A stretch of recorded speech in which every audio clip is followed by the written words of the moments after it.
Section A. So we're on section B. A 25-year-old female presents with fever, easy fatigability, and menorrhagia. She had completed a cycle of radiotherapy 2 weeks earlier for breast cancer.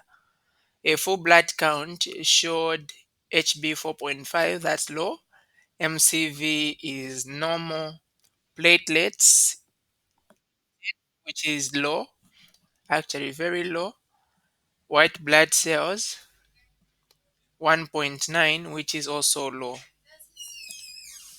Bone marrow biopsy shows the cellularity of 15%, and the normal is 45 to 75, with no evidence of malignancy. What is your provision diagnosis?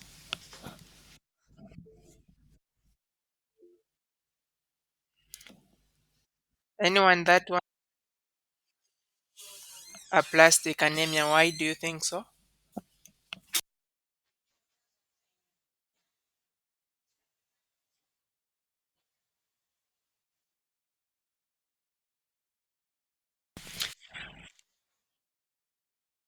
All right, thank you so much.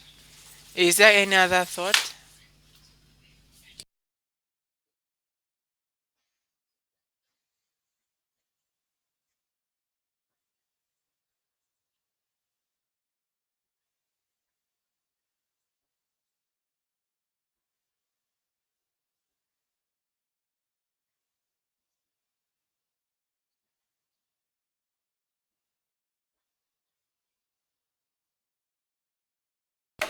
Thank you so much. So we say aplastic anemia, or we can put it in a nice language. There is pancytopenia that is due to bone marrow failure. Specifically, the bone marrow failure here is aplastic anemia. So pancytopenia due to aplastic anemia. But we already know that aplastic anemia is going to have pancytopenia. So we can simply say aplastic anemia because of the ratio. Do you know that the aplastic anemia can be caused by first can be caused by acquired things, or it can be natural like that. The acquired includes these things like treatment, including the same radiotherapy. And then B is saying, could it be hereditary or acquired? So this one is acquired. Thank you so much. So number C, what is the contributing factor in this case?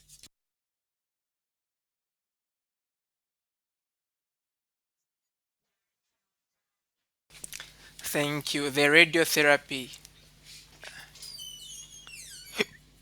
And then D, based on your answer in C, can this situation be reversed?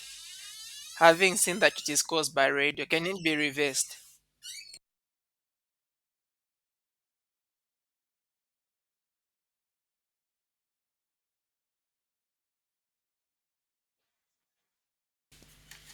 How can it?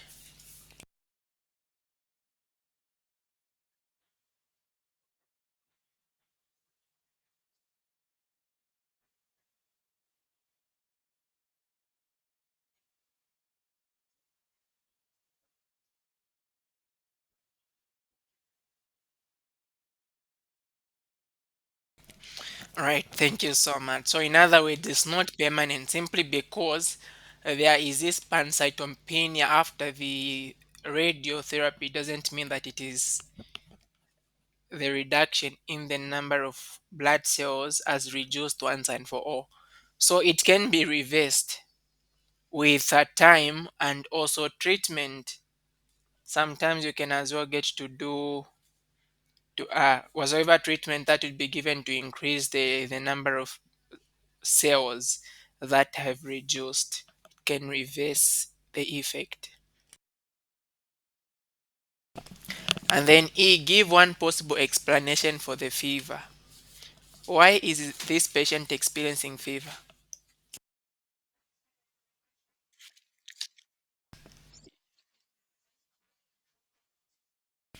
Yes, even after time, because for this radiotherapy happened 2 weeks ago, that destroyed the blood cells. But with time, actually, that affected the bone marrow where blood cells were being are being produced. So that would mean that generation, we start from a progenitor cell, and all the cells that are being produced are affected already. So with time, normal cells will start to be produced, and also with treatment, if we get to stimulate the production of these cells, because the problem is the bone marrow is underproducing. Right. So anyone to help with E? Any possible explanation for the fever?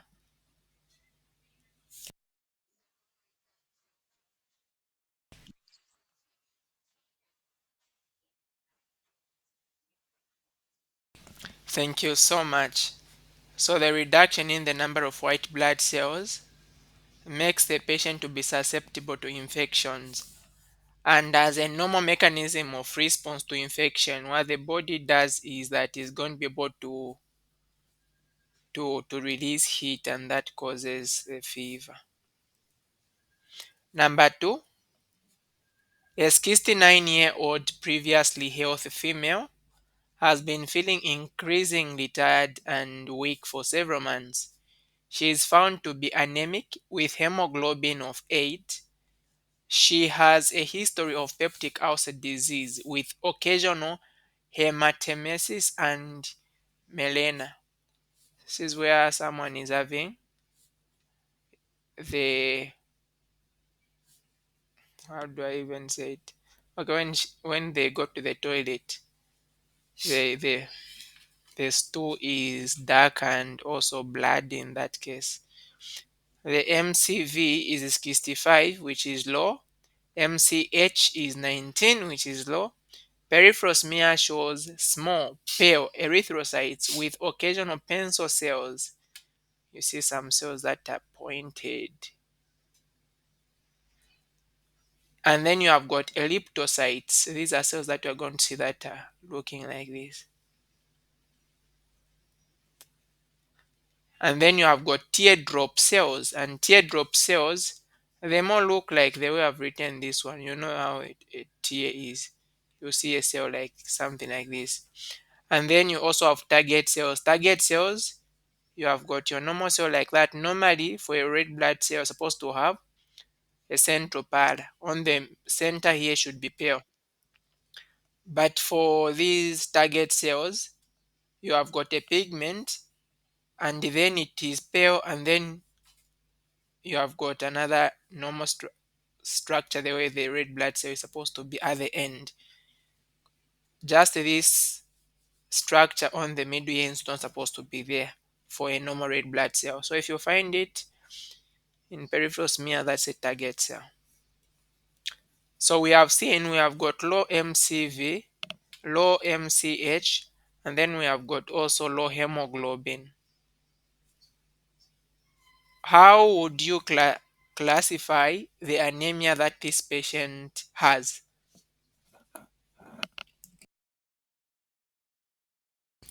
Anyone?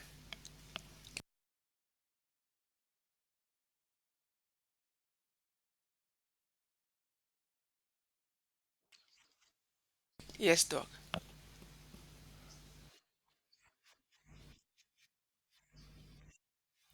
Thank you so much. So this is microcytic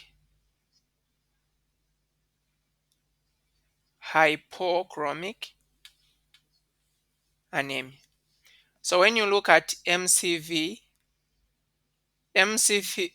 mean corpuscular volume is telling us the average volume of the red blood cells. Average.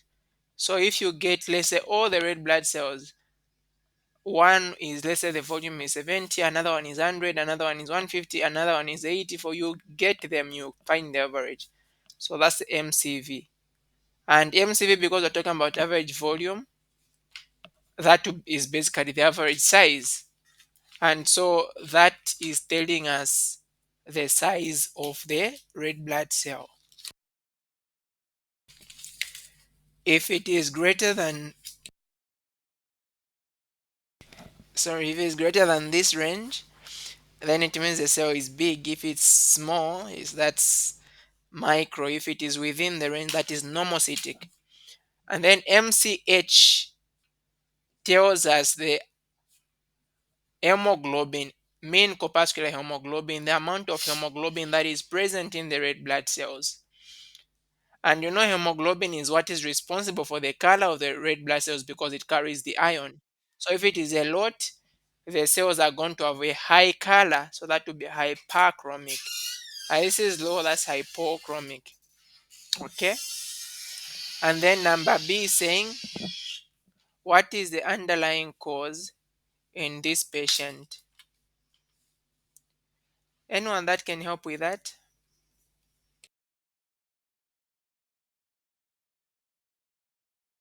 In other words, what is responsible for microcytic anemia?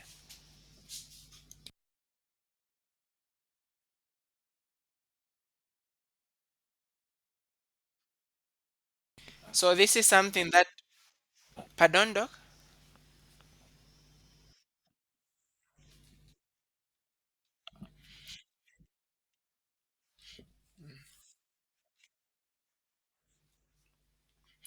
Thank you so indeed. Thank you so much. So microcytic anemia, we need to know it is because of iron deficiency. If the cells are big, it is because of either deficiency in vitamin B12 and folic acid. And normally iron is properly stored in the body. It is tightly, like 90%, it is tightly bound to its protein, that is ferritin. So the only way iron is going to be lost is if there is bleeding somewhere. And if someone presents with microcytic anemia but they don't have any bleeding, you should suspect internal bleeding, because that's the only way they'll be losing iron. It's common for females because they bleed periodically, but not for males. So this GIT also, that you can see they're even vomiting blood. And again, this too contains blood, meaning they are losing a lot of blood like that. So that's the cause. So the cause, what is the underlying cause in this patient? For to have microcytic anemia is the iron deficiency due to chronic blood loss. You know, peptic ulcer is not something that is acute, that's been there. So that is chronic blood loss, and also the GI bleeding that we've seen. Okay. And then see, what parameters have you used to come up with this conclusion? So how come we have concluded that this is microcytic hypochromic anemia, and then you have got iron deficiency, or yeah, iron deficiency anemia? Anyone that can comment on any one of these, why have we concluded like this?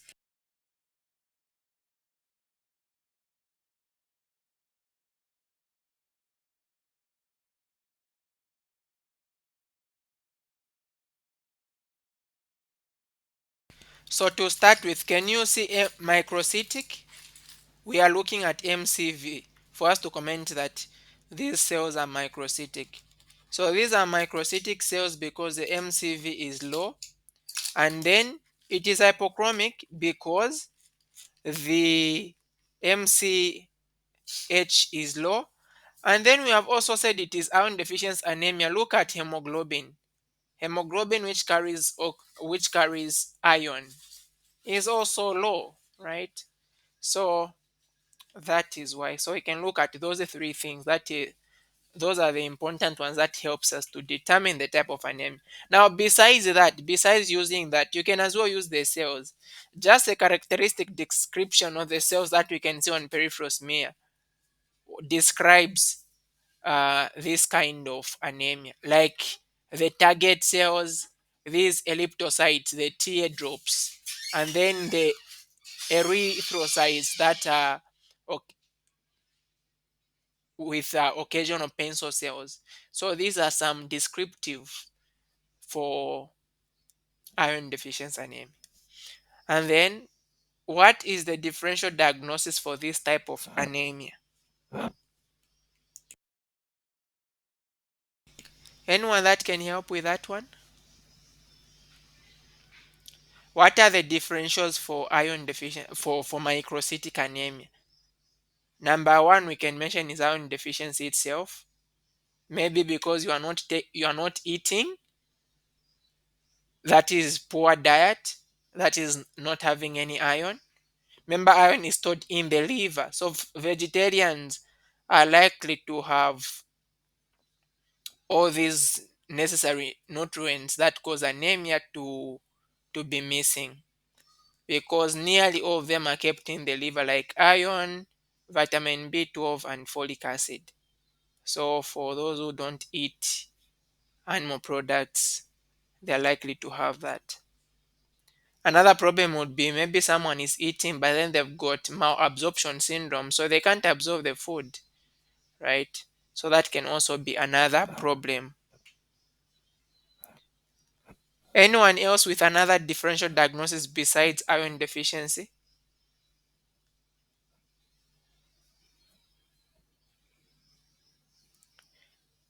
So thalassemias also present as macrocytic anemia. Besides that, you also have the anemia of chronic disease. It's a differential, like peptic ulcer is a chronic disease. Sideroblastic anemia, where you have got iron, but then you can't utilize the iron. So sideroblastic anemia is also another one. Also lead poisoning. So if someone is poisoned with lead, what happens that lead prevents the absorption of iron, and so that will lead also to iron deficiency anemia or microcytic hypochromic anemia.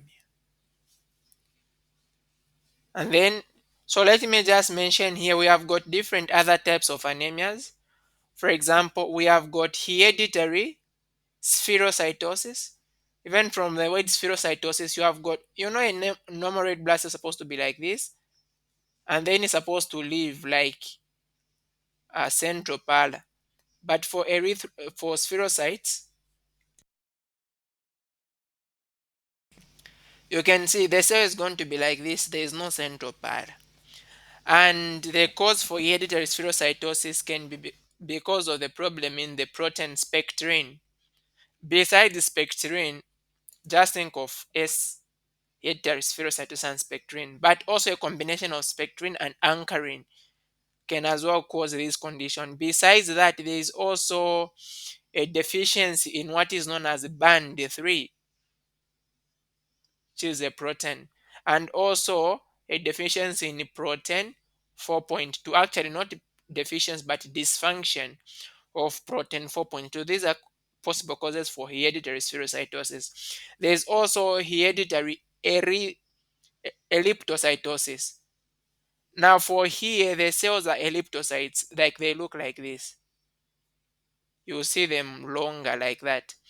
And the bigger problem here is that the biggest cause for hereditary elliptocytosis is the protein spectrin, beta spectrin. Another possible cause would be dysfunction of protein 4.1. This one was 4.2. And this guy is, yeah, that. And then another form of anemia is the Southeast Asian ovalocytosis. So even from the word ovalocytosis, the cell is oval.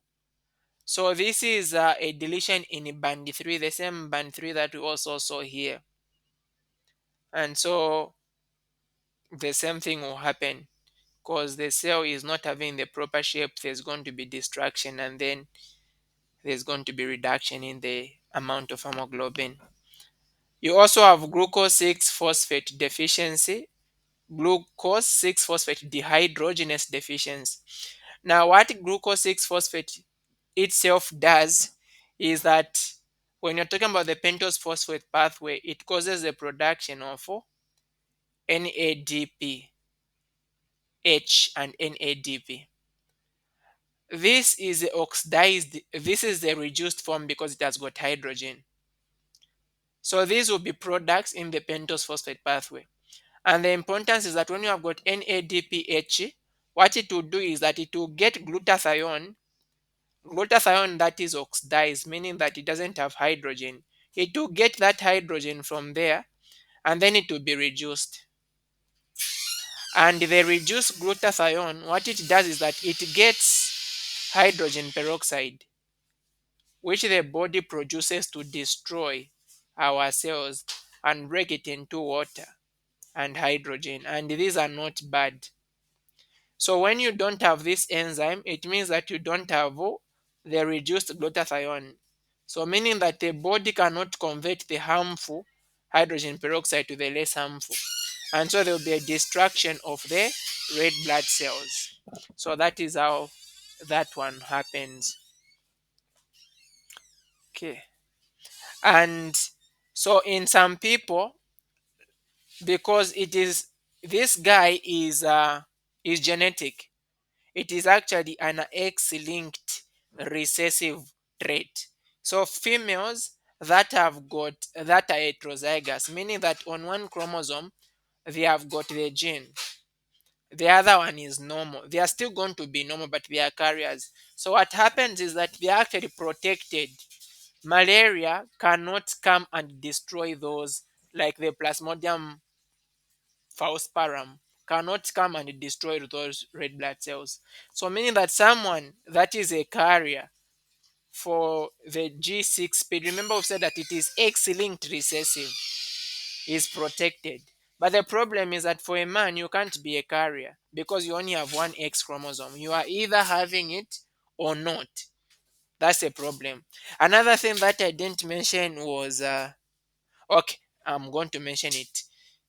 Another type of anemia we need to know here, besides the these, we also have the this one, the phosphokinase deficiency. So in this one is autosomal recessive. Sometimes it can be autosomal dominant. And so what is going to happen is that because you need actually this guy, the P is pyruvate. You know pyruvate in glycolysis, the last step where you convert phosphoenolpyruvate to pyruvate, you need this guy. So what is going to happen is that you don't have this enzyme, so you can't form pyruvate. And this step produces ATP. That just means that you not produce any ATP. And since you can't produce any ATP, what happens is that there's going to be a reduction in potassium in the cell and a reduction in water. And that leads to dehydration. And dehydration is harmful to the cell. So that is what happens. And so that promotes the hemolysis.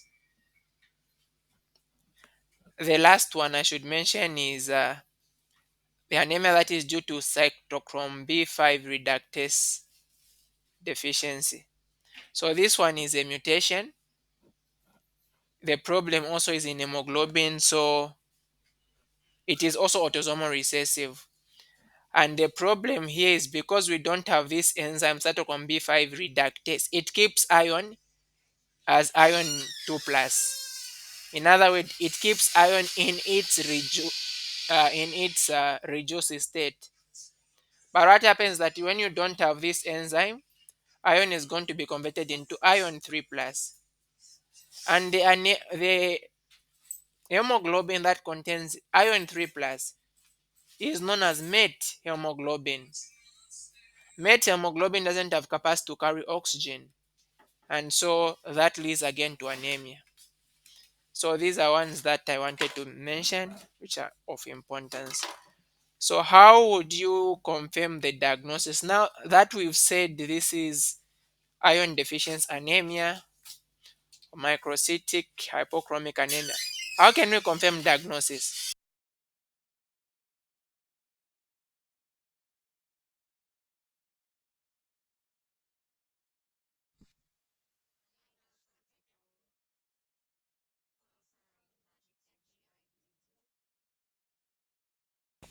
Right, thank you so much. So, endoscopy to confirm GI bleeding. Right, thank you. Anything else? More especially those things that are going to help us to really confirm this is a problem with iron. Of course, bleeding when we just know bleeding, and that has been stated.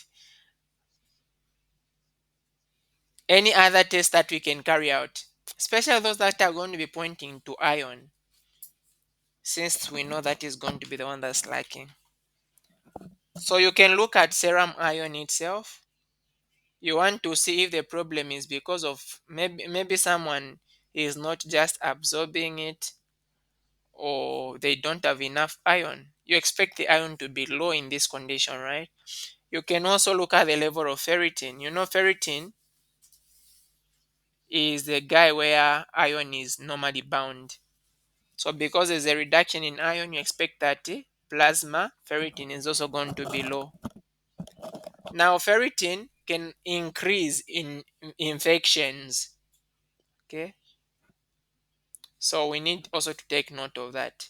In case you may, and also in inflammation, maybe someone sees that and then they think, okay, because ferritin is high, it can't be iron deficiency anemia.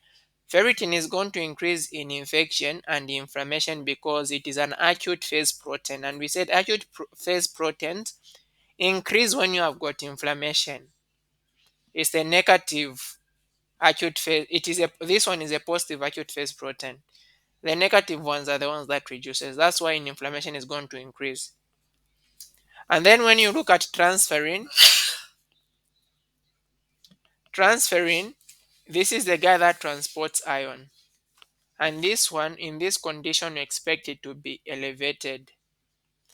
But take note again, this guy is going to be reduced because it is a negative acute phase protein. Expect it to, and then in liver disease, you also expect it to be reduced. And when someone has got nephrotic syndrome, condition where you are losing proteins in blood, sorry, in the kidney, you are going to expect that transferrin is going to be reduced. These are some things that we are able to do to confirm our diagnosis. Is there anything else? Okay, number three. A 69-year-old woman complains of back pain. Radiograph reveals a partial collapse of T2, along with several 0.5 to 1.5 centimeter lytic lesions. Yes, please.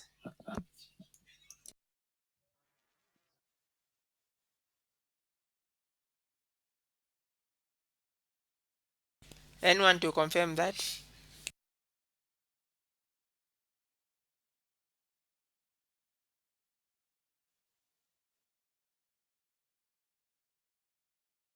All right, thank you.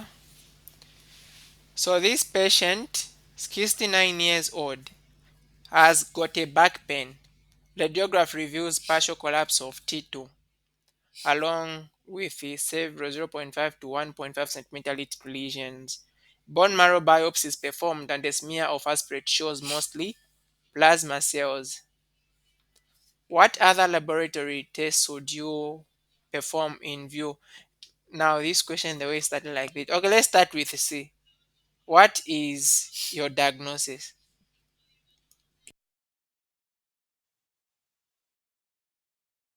All right, thank you so much. So, this is multiple myeloma. Would you want to say something about it? Anything that you know about multiple myeloma before you can continue answering so that it just makes sense with everyone?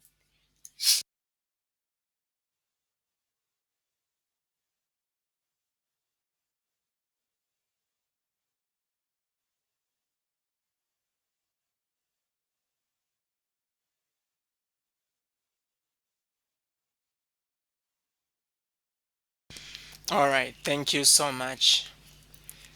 So just adding to what the doctor said, normally when there is an infection, what the body does is that is going to there's an activation of the B cells, and B cells can be converted into plasma cells, and then they produce antibodies. Now, normally antibodies that are produced, we call them monoclonal, like it is one specific type of antibody. And when you are classifying antibodies, antibodies you've got are like this, so that we just make sense of this.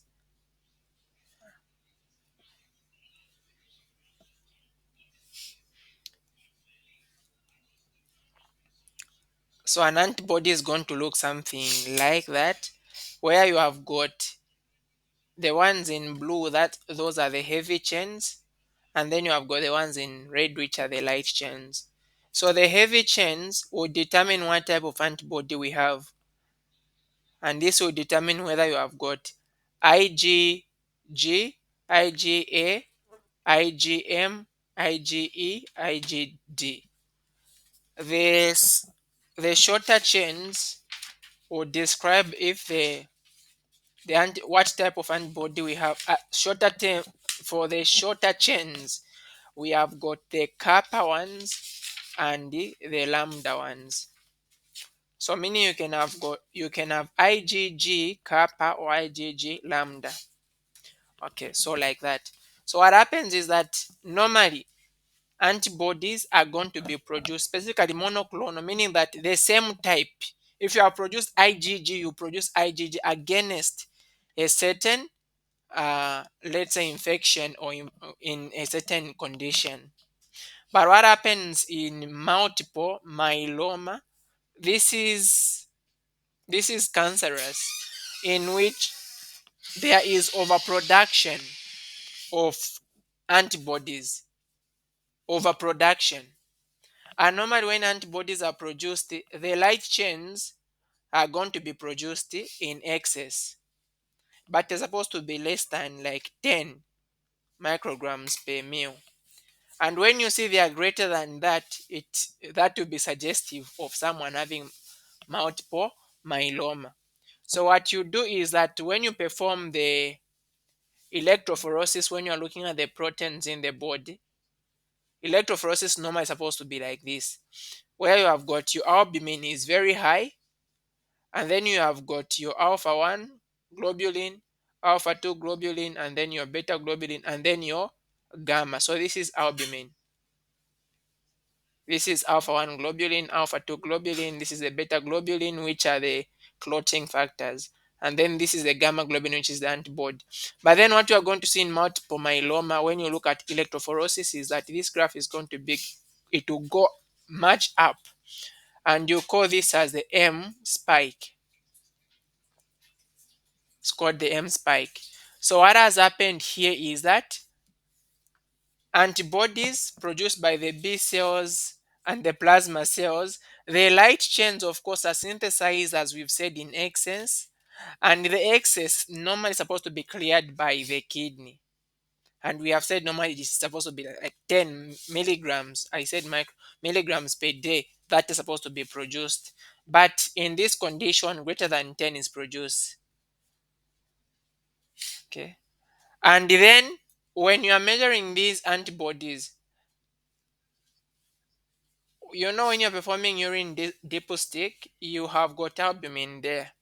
So you can't track antibodies in urine using urine dipstick because it's not a type of albumin. That's why the only way we're going to track these monoclonal antibodies is to use the electrophoresis. Okay, so another thing that we need to be able to know about these guys is that there is an increase of a single type of antibody and its corresponding light chain, like the kappa or the del. Why have I forgotten again this guy? What's the symbol here? What's the symbol? The kappa and the sigma. That's not sigma. Delta. And it's not delta. Whew. Lambda. Thank you so much. these Greek letters. All right. So again, what is happening is that there is humoral mediated immunity. Remember, because of the B cells, right? B cells are involved in humoral immunity. The T cells are involved in cell mediated immunity. And so the problem here, since we've produced these antibodies, what is going to happen? One thing we need to know about this condition, it is of course caters for some good percentage of hematological malignancies, and it is more in males than in females. And the common subtype that this condition is going to be is affecting the antibody IgG. And then another thing we need to know is that the clinical picture.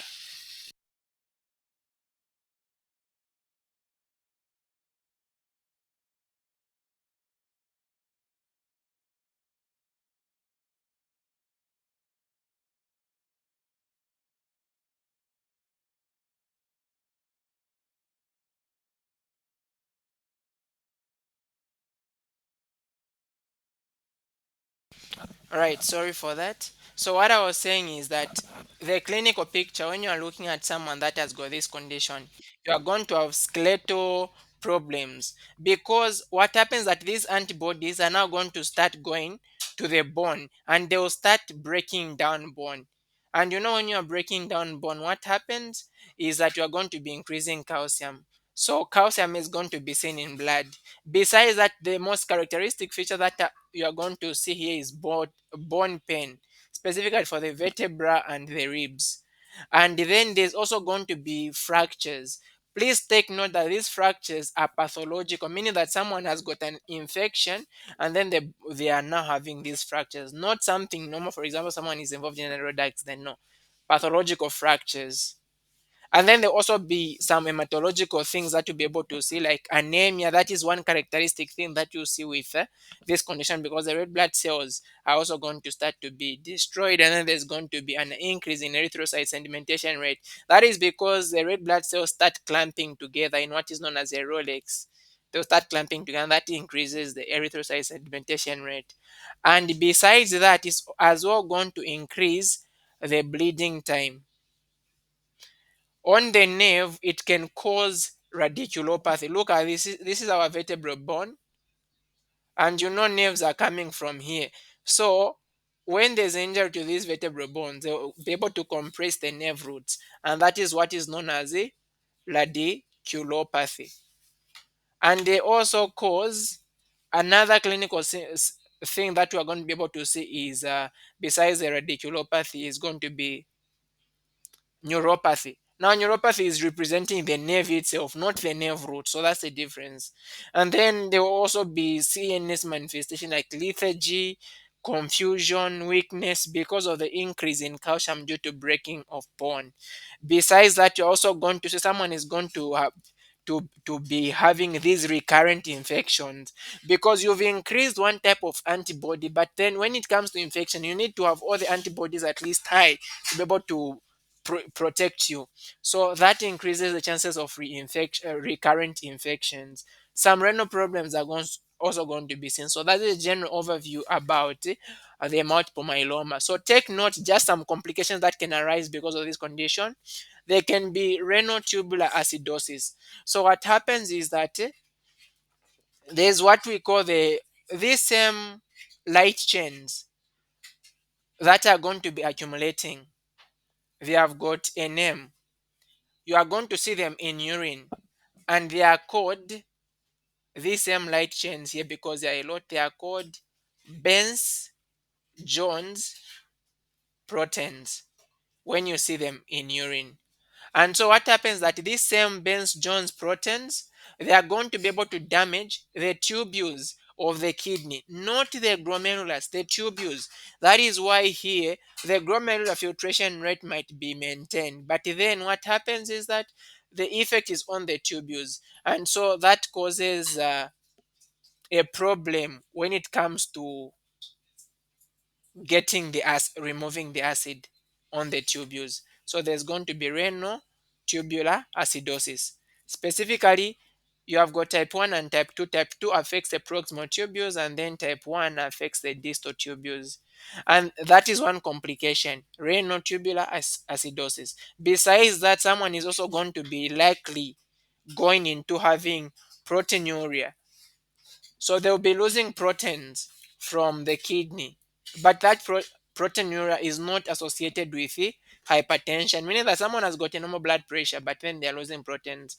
And also, someone that has got this condition is likely going to have acute lymphoid leukemia. It is one of the predisposition factors.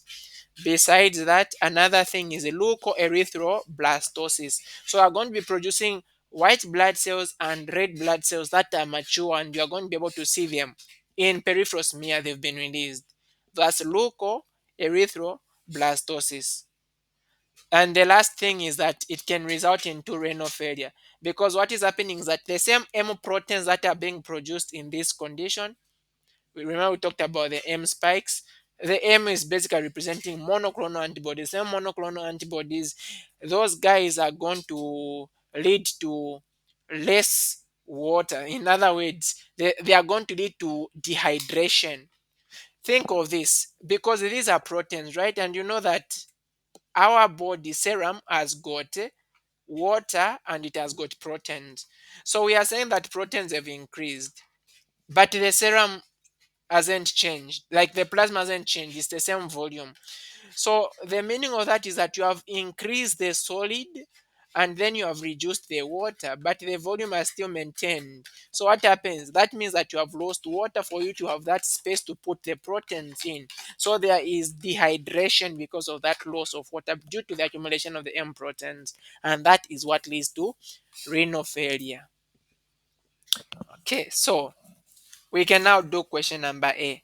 What other laboratory tests would you perform in view of the above findings? Having seen everything that it's affecting and all the parts affected, what other laboratory tests can we do to confirm our diagnosis? Anyone?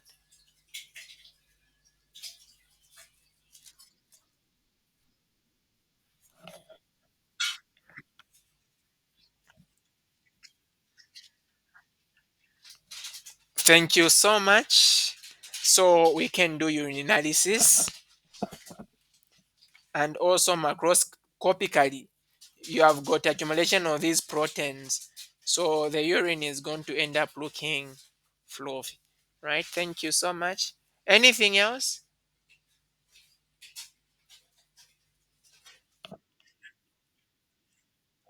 We as well can do kidney function test. Thank you so much. Remember, it's one of those things, the complications that are going to result later on.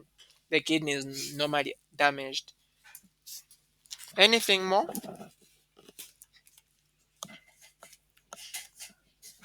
Remember, the bone marrow has also been affected, right? We also look at the bone marrow, so we can do a bone marrow biopsy. Besides that, anything else?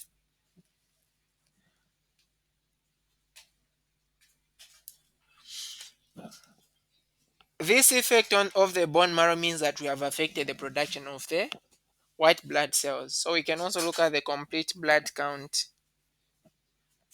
And besides that, in the same urine, we are also checking for the, as our doc said, the Benz Jones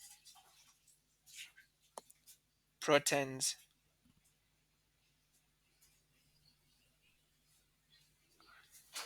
And then we can also perform serum protein electrophoresis. Remember we said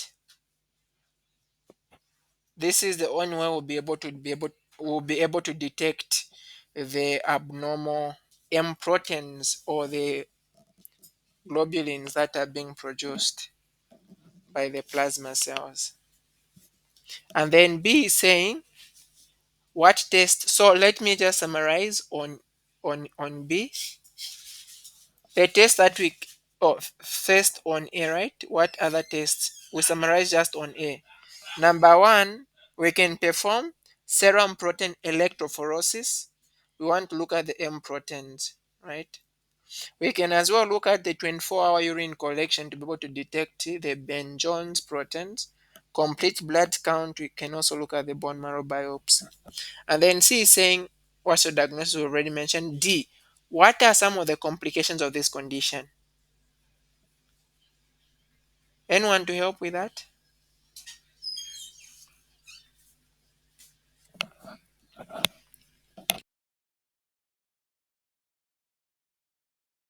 I'm from mentioning the complication.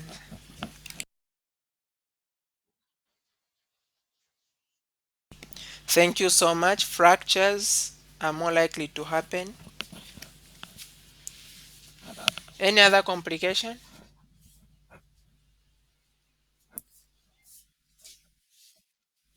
Also, renal failure. Yes. Acute lymphocytic leukemia, leukoerythroblastosis, renal tubular acidosis. And then E, what are some of the treatment options for this condition? Anyone that can help with that? So number one, what you can do in this condition, remember there is a problem with the bone marrow in producing these cells. So what you can do is that you can get the cells of the person, like you transplant, you get a bone marrow transplant, you remove some bone marrow from that patient, and then you perform a chemo, like you go and wipe away the cancerous cells, and then you give them back their own bone marrow. That is known as autologous stem cell transplant.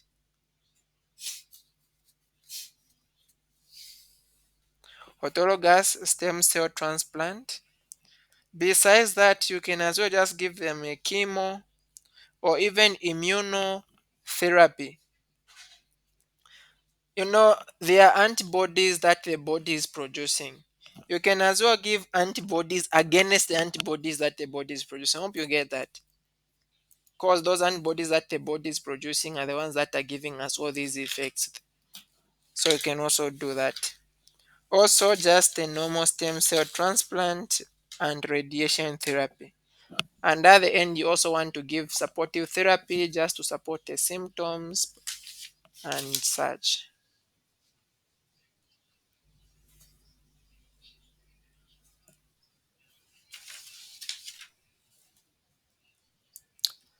And then number four, are we here? Okay. A 54-year-old female presents with sudden onset of headaches with photophobia, worsening for the past 2 days. She has a temperature of 37 degrees Celsius. Full blood count shows the following: HB is 11, hematocrit is 0.34, MCV is 94, platelet count is 32, white blood cell is 9.9. Peripheral blood smear demonstrates cystocytes. Her urea and creatinine levels are markedly raised. What is your diagnosis? Anyone that can help with this one?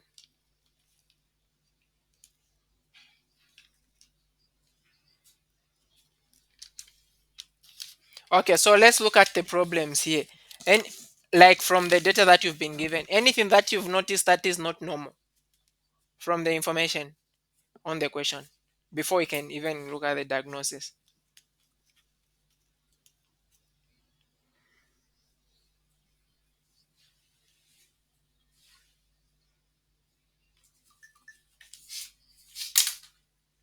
Commenting on the results. Anyone?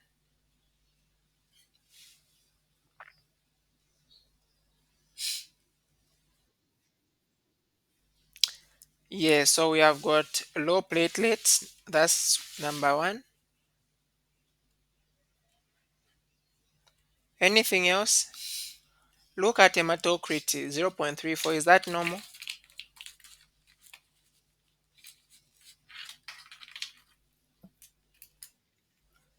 So normally the hematocrit is supposed to be like the amount of red blood cells. That's like 55%, so that the plasma is 45. So that's low hematocrit, meaning that there is a reduction in the red blood cells. MCV is normal.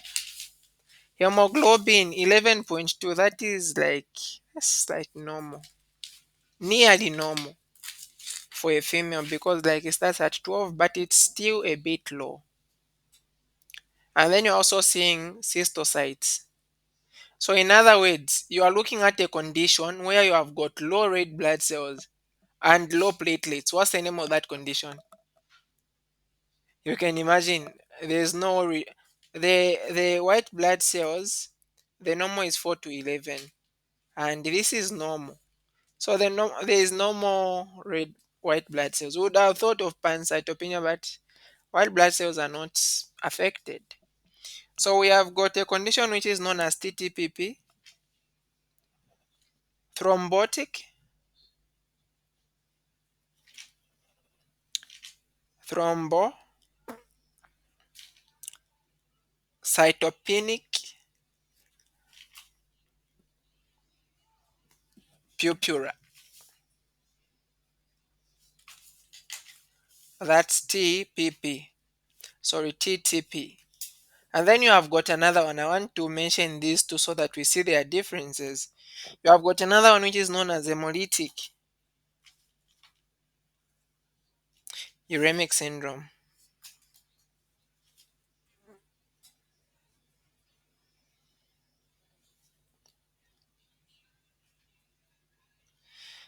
So the problem in these conditions is that for some reasons the platelets have started. Here is our normal blood vessel.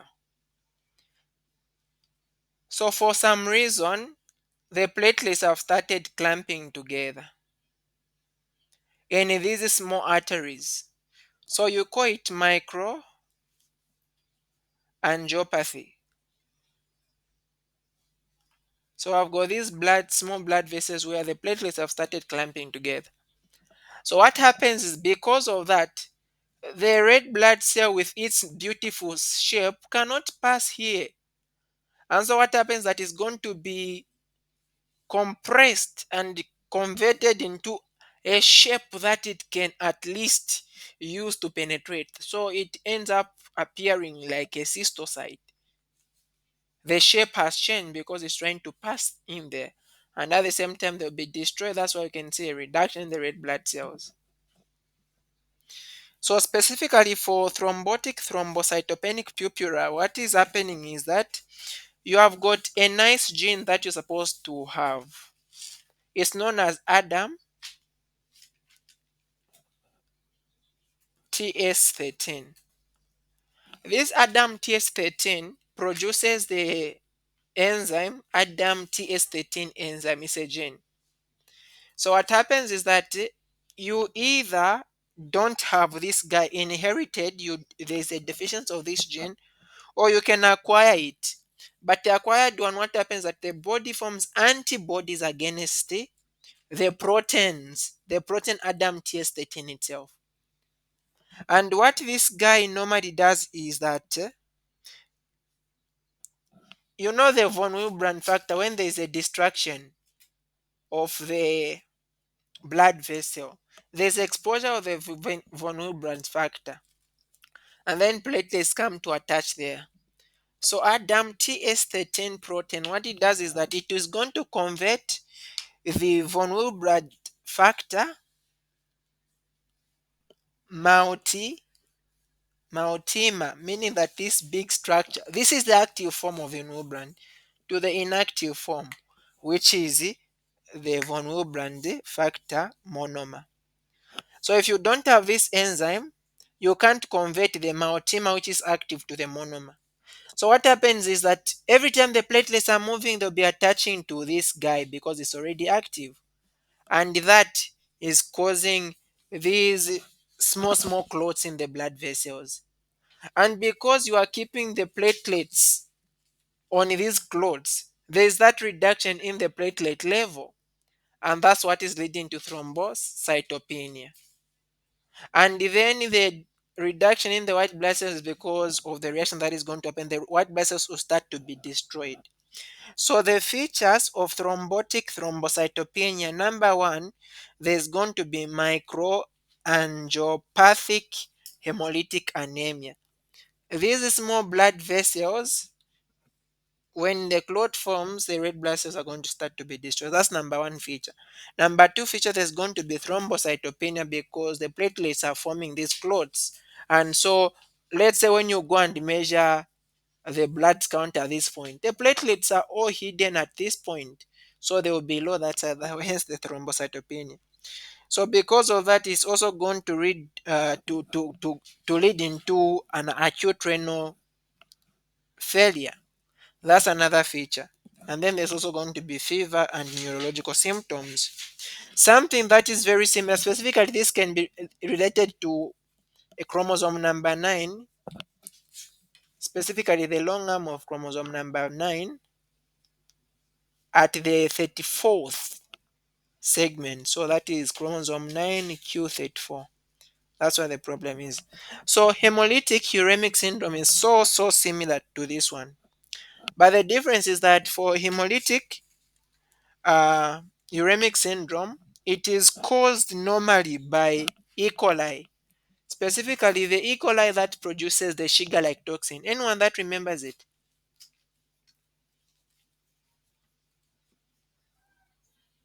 Which E. coli produces the sugar-like toxin?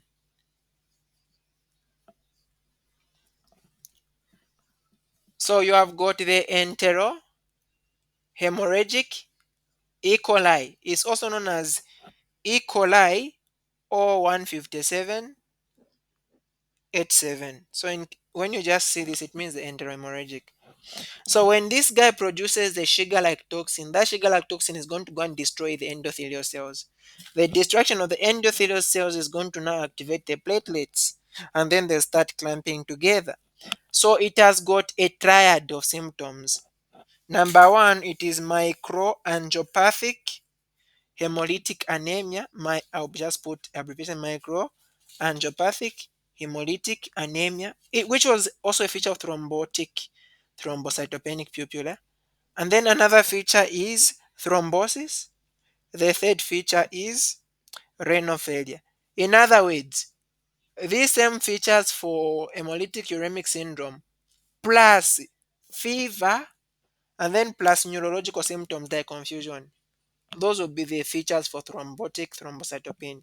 But the problem is the same, it's just a cause. So for hemolytic uremic syndrome, it can happen in the adults or in the young.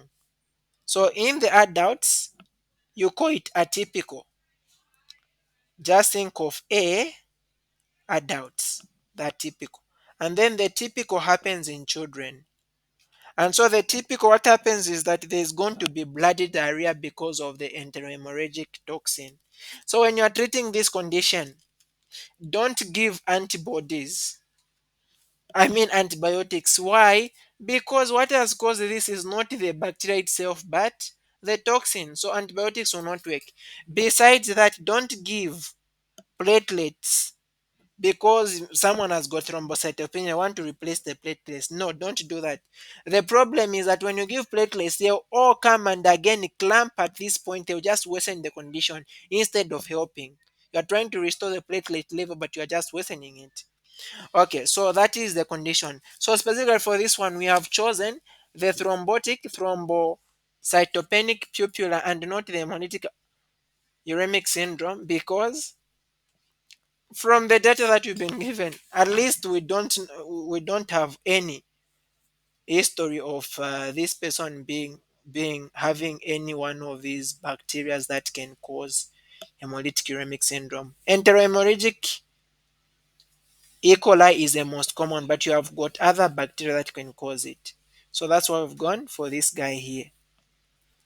And then B saying what is the underlying disorder in this condition? Anyone that can help with that?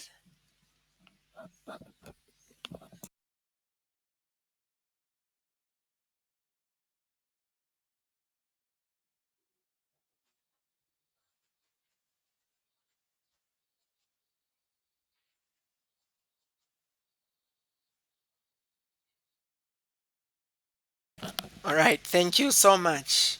Is there anyone else that wants to add something to what the doctor said?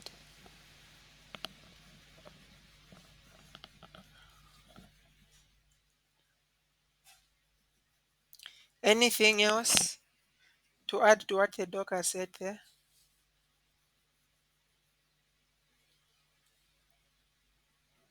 Okay. So another thing, what is the underlying disorder in this condition? There is microangiopathic hemolytic anemia.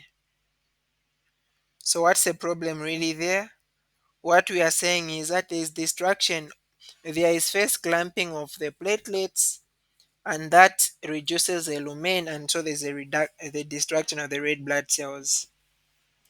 This is basically because of either deficiency of the ADAMTS13 gene or their antibodies formed against the gene. So the gene is not there. Okay. And then 3C is saying, are there any further tests? Now, of the two that I mentioned, please take note that for this guy, the TTP, it is a medical emergency. The other one isn't. It's not too bad, but of course, it's also bad. But this one is really, really a medical emergency. So, what is the underlying disorder in this? We've answered. Are there any further tests that can be performed as baseline to add value to for the diagnosis? Anyone that can help with that one?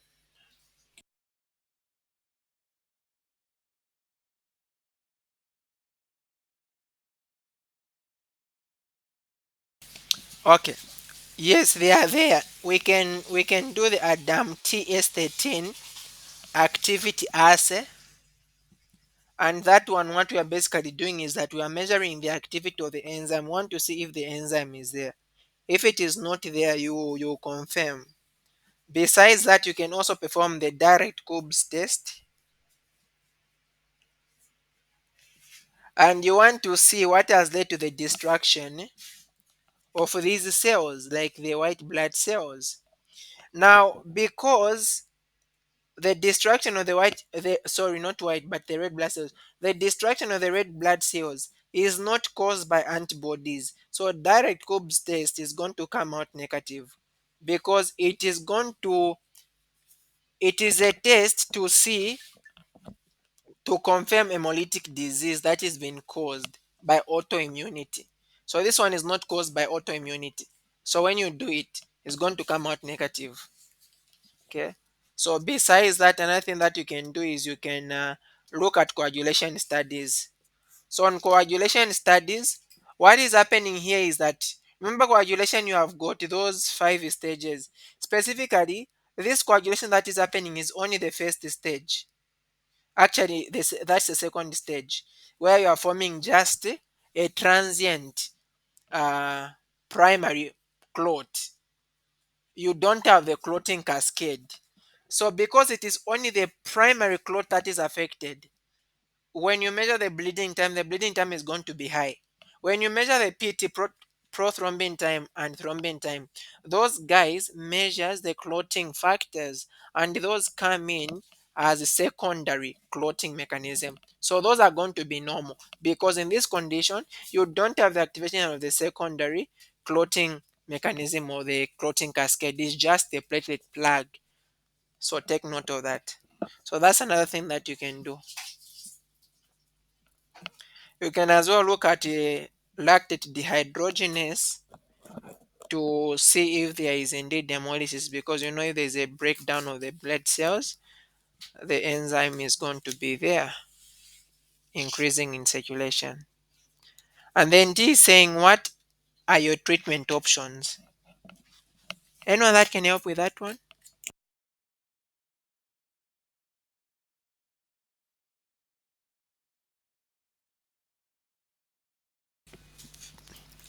Just a general thought, just looking at the problem, what do you think we can do about it?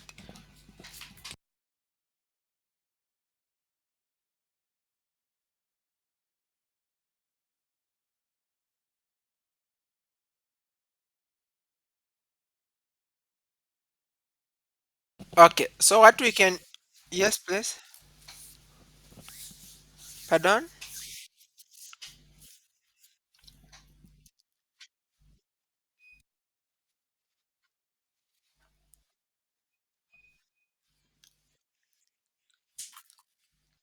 Hmm. Thank you. So that's one. You can give the corticosteroids, the immunosuppressants. You want to reduce the inflammation and the immune response. You can also give, there's what is known as plasma exchange or plasmapheresis. Remember, you don't have the enzyme ADAMTS13. So if there's an exchange of plasma, like you get total or plasma from another donor, that plasma already contains the enzyme. You come and substitute. Not because the plasma that this patient has doesn't have the enzyme, but if there is that getting the plasma from another person, it already contains the enzyme, so that is going to really help. So that is known as a plasma pheresis.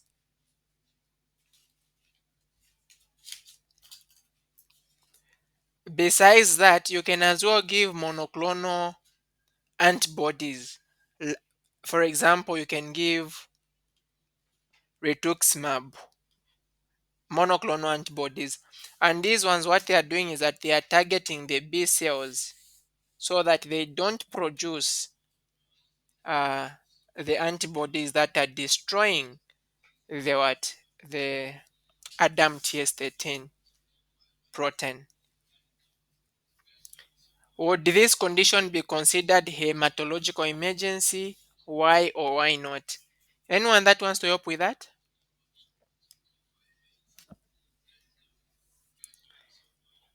So this is a hematological condition because it can progress into severe organ damage, which can lead also to death.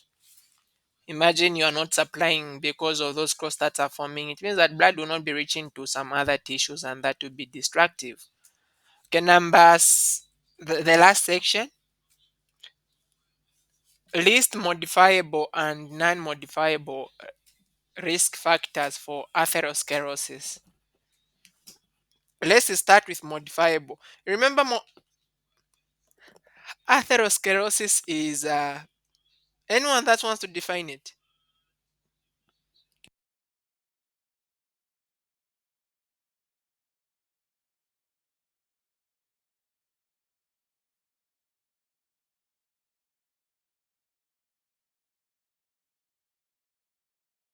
So the problem here is that you just have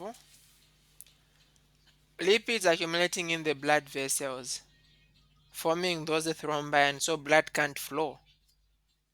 So what are some things that can cause this accumulation of plaques caused by the lipids that we can change if we maybe change lifestyle? Anyone?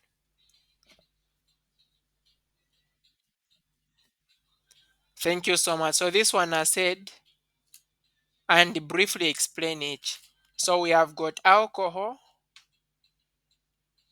Would you briefly explain that and smoking?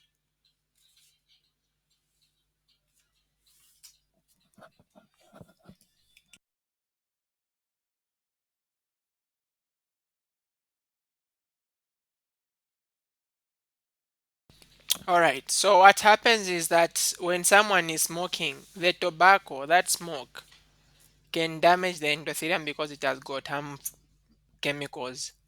And damage to the endothelium increases inflammation. And then there's going to be a build-up or the accumulation of a plug, and that can cause atherosclerosis. And then someone that is taking alcohol, specifically excessive alcohol use, what that does is that it can raise the blood pressure, right? And that can as well predispose someone to having atherosclerosis. Any other factor that can lead to atherosclerosis? So just the hypertension itself, someone that is hypertensive, we can modify this, isn't it? So hypertension can damage arteries. Remember, blood is flowing at a very high rate. So it can damage arteries, and when arteries are damaged, there is more susceptibility to be able to form these plaques. Besides this, someone that has got hypercholesteremia or high cholesterol, specifically when you have got low high, low density, and then a low, high density. So I've got more of the bad and less of the good. So that is also going to increase chances of forming a plaque that can result into atherosclerosis. Things like diabetes mellitus. Diabetes mellitus also, sugar itself can damage arteries. And when they are damaged, there is an increased risk or chance for forming these plaques.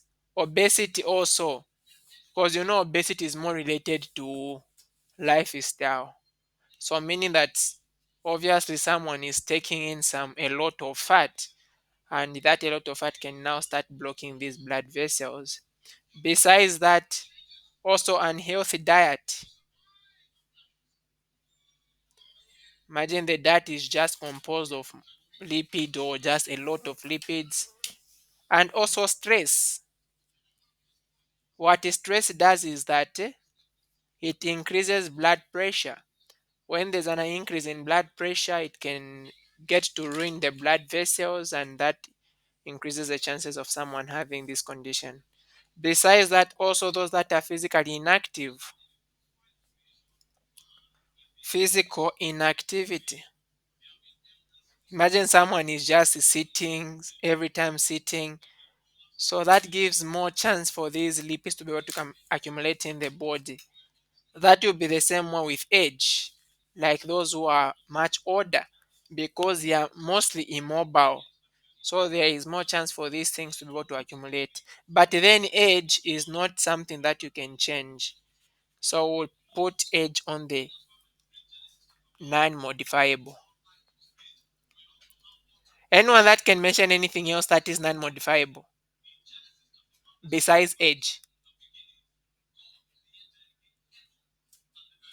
There is also family history. Imagine you have got a family history of people having this condition.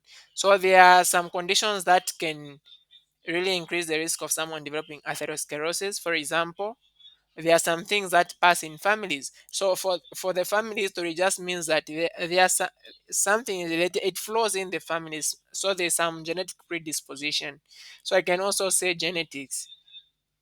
So in genetics, for example, certain conditions like familial hypercholesterolemia mean that this is something that flows in the family. So that means that obviously you might have it. Also sex.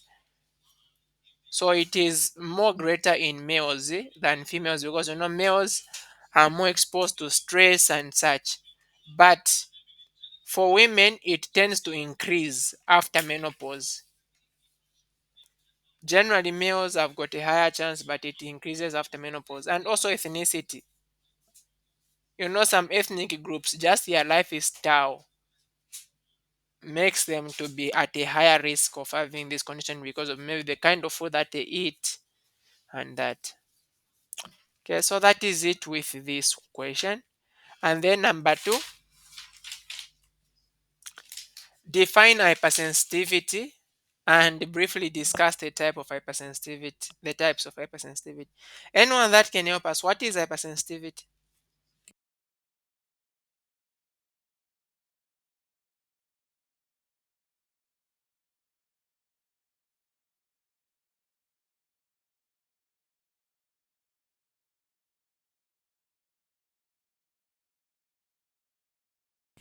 Anyone?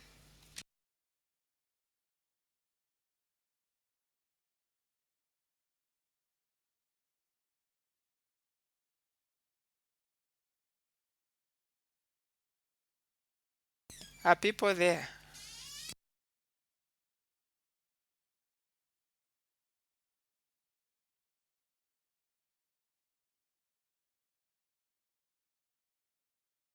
Okay. So hypersensitivity is a condition in which the immune response results in excessive reaction that leads to tissue damage. The immune system just responds too much. It leads to tissue damage, death, right? So we can simply say an exaggerated response. And that we have got four many types: type 1, type 2, type 3, and type 4.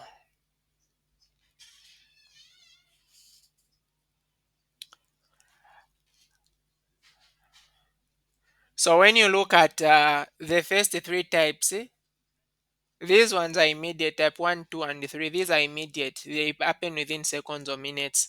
And they are antibody mediated. And then the type 4 is delayed and it is mediated not by antibodies but by T cells. So type 1 is also known as anaphylaxis. Type 2 is cytotoxic. Type 3 is immune complex. Type 4 is delayed. That's why they use mnemonic acid. Anaphylaxis, cytotoxic, and then you have got immune complexes, and then you have got the delayed. So a quick description of each one of them. If we start with type 1, this one is rapid and develops within minutes. And it's commonly referred to as an allergy. So an allergy can be of two types. You can have a local response that is known as atopy, or you can have a generalized or systemic response, and that's known as anaphylaxis, like the entire body is affected. So we want to talk about briefly. So the most important thing to mention is the pathogenesis. So in type 1, what happens is that first you have got an allergen. Let's say this is our allergen. It enters the body. When it enters the body, it's going to be engulfed by our cells. And when it is engulfed, like by the antigen presenting cells, like the dendritic cells, is going to be presented to the T helper cells. So this is the antigen presenting cell. It is taken to the T helper cell. This is your T helper, specifically T helper 2. And what is going to happen is that when it is presented like that, the T helper cells are going to produce interleukins. Like, for example, interleukin 13, interleukin 4, interleukin 5. So what these guys are going to do, like interleukin 13 is going to act on epithelial cells and then it will stimulate the secretion of mucus.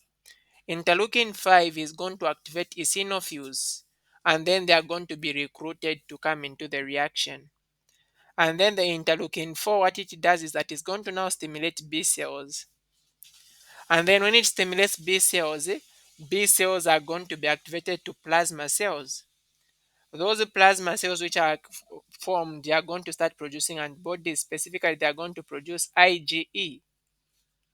And IgE, when it is produced, is going to go and attach to the mast cells in the blood.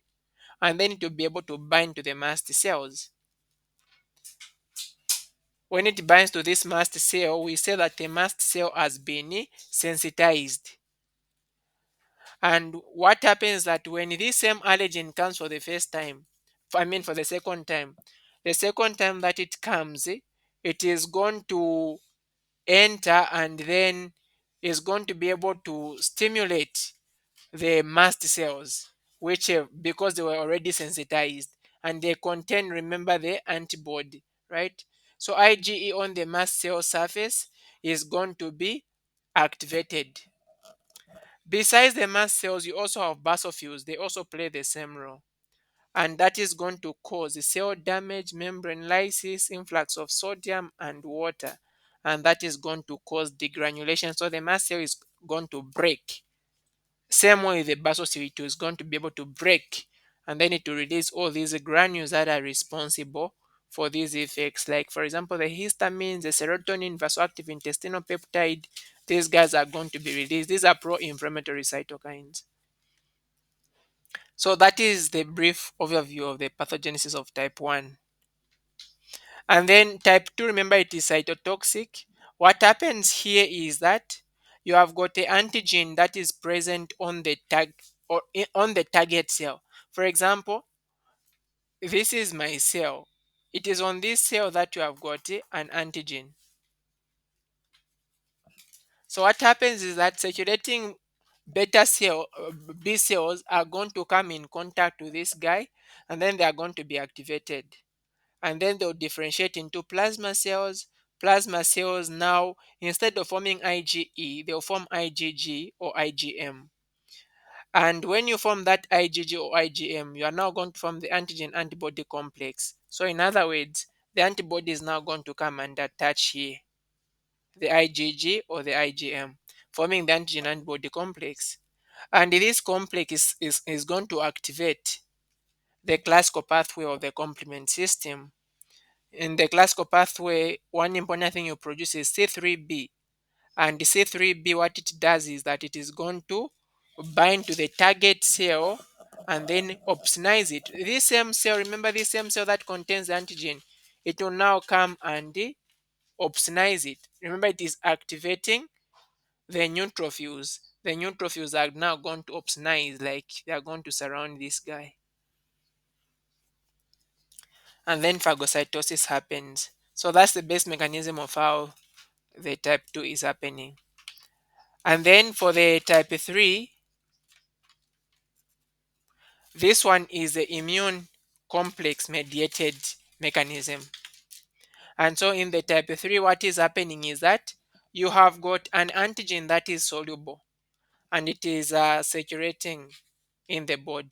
So it is going to active. You also have circulating B cells. So when they come in contact with that antigen, they are going to differentiate into plasma cells and then secrete antibodies. They also secrete IgG and IgM. And those are going to form immune complexes again with your antigen. Now, the immune complexes are going to instead be deposited into tissue. And what happens while in that tissue, there's going to be activation of the complement system. There's production of the C3A, the C3, the C5A, and then C5B to C9. And those are now going to lead to the response. Type 4, this one is the delayed, and this one is mediated by T cells instead of the B cells. What happens that you have got an antigen that you can't degrade, you can't break it down. So the antigen presenting cells are going to try to process it. They want to eat it, but like they can't do that. So what happens that antigen presenting cells are going to migrate to first the antigen that can be degraded is acquired and processed by the antigen presenting cells. And then the antigen presenting cells are going to migrate to the lymph node, and then the antigen is going to be presented to the T helper cells. Specifically here, it is not T helper 2, but T helper 1. And then T helper 1 is going to release cytokines. And those examples of cytokines that will release will be interleukin 1 and 2. It will also release interferon, gamma, and then it will also release tumor necrosis factor alpha. And each one of them have got a specific function. The interleukin 1 and 2, these guys are going to cause more T cells to proliferate. Interferon gamma is going to activate macrophages, and then it will be able to transform them into an epithelioid cell. These are big cells which are multinucleated. And then the tumor necrosis alpha is going to cause the production of fibers. So you are going to have the fibroblast to proliferate. So meaning that now you have got a fibroblast, and then you have got this cell that has got a lot of nucleus like that. So that is going to be the effect. That's for the type 4 hypersensitivity mediated by the T cells.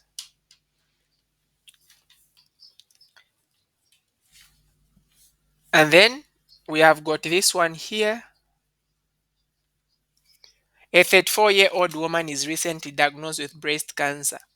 What are the risk factors of breast cancer? Anyone that can help us with this one? Any risk factor you know?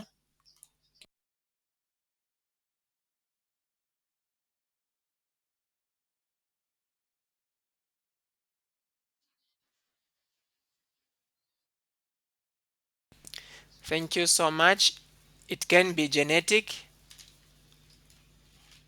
Specifically, the most important one we want to mention is which gene is the most important when it comes to breast cancer?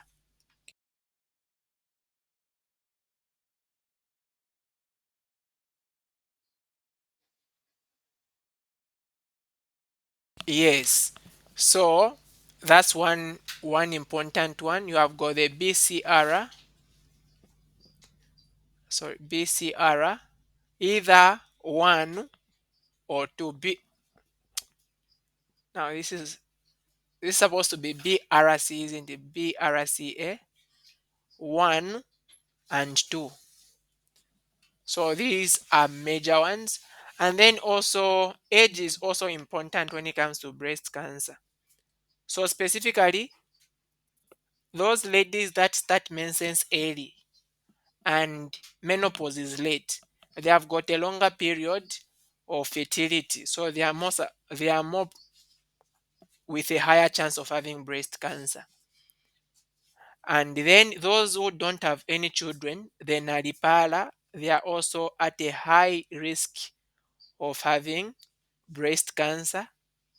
Besides that, you also have, because after menses, normally women are not producing estrogen, so are giving them estrogen therapy. That estrogen therapy after menses is also going to be another factor that can increase risk of getting the cancer. Besides that, also breast density. Ladies that have got a higher breast density are at a more high risk of having breast cancer. Radiation exposure also.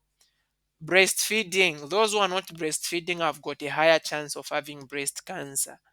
Those that are obese also have got a higher chance of having breast cancer. We've talked about genetics. Also, if someone has got a breast cancer on the other side, there is more chance for the other side to also have a cancer.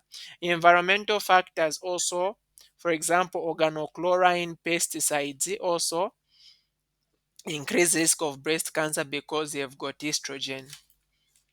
And then you also have exercise. So little exercise is protective against breast cancer. So those who are not exercising, there is a high risk, at least.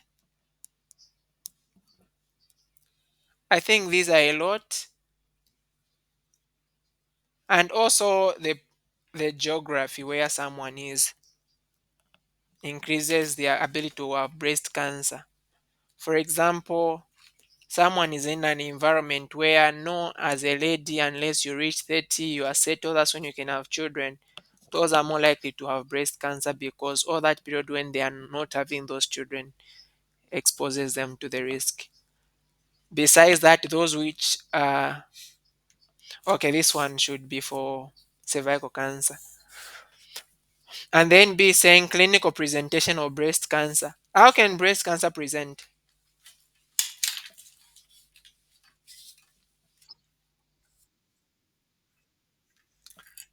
Thank you so much. Can present with pain, but normally, actually, breast cancer is painless. That's why they don't realize that you have got a malignancy, because normally it's painless. Yes, a lump or a mass.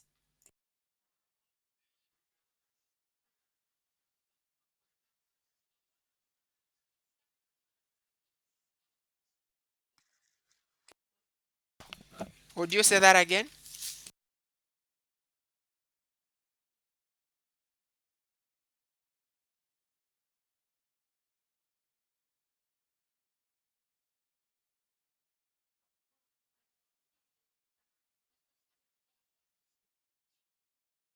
Oh, all right. Thank you so much. There also be skin changes. Yes, skin changes. Also, nipple changes, right? The nipple changes like the retraction, discharge, dimpling, and all those things. And then there will also be change in breast shape and size.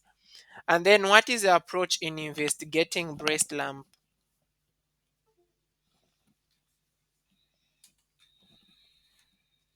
Anyone that can help us?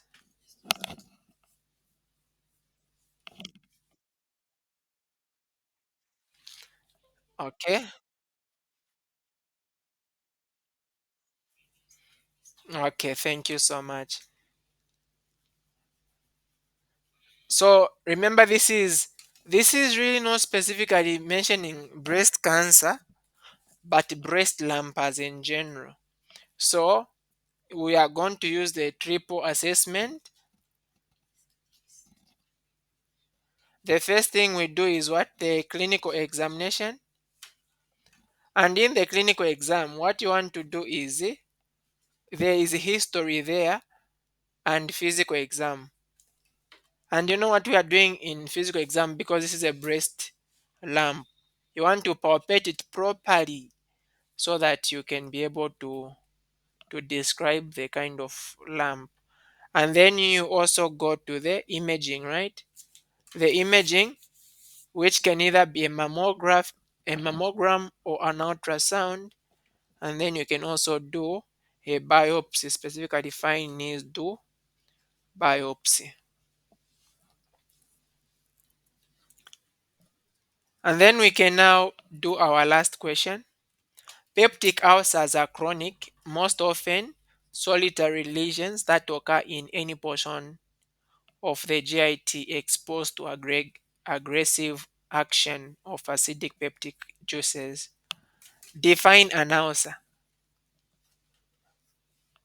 Anyone that can help with the definition?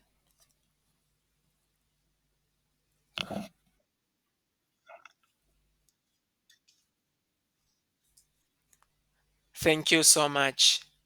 Discontinuation in the epithelial lining.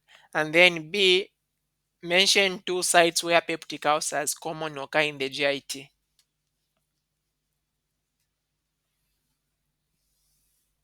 Which two sites are they common in?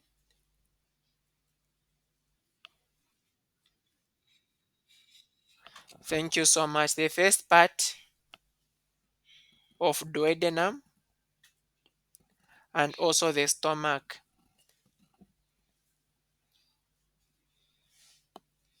especially on the pyloric sphincter.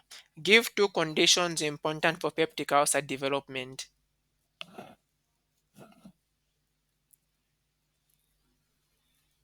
Anyone that can help with conditions important for the development of peptic ulcers?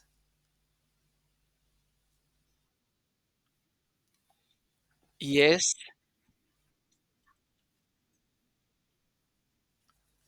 H. Mhm. Thank you so much. So H. pylori is the biggest, and then prolonged use of drugs like NSAIDs. These guys are preventing the production of the prostaglandins, which are protective to the mucosa of the stomach from the excess acid that is being produced.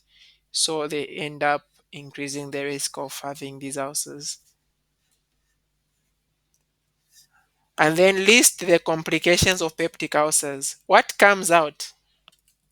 What are the complications? Number one,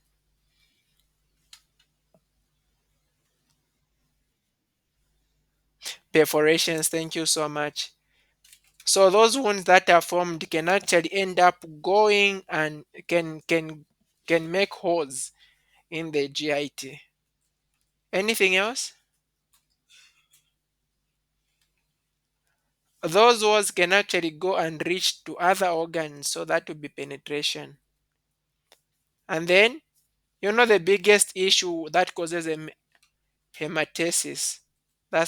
We are going to have also have bleeding. And then they can also be what they call gastric outlet obstruction.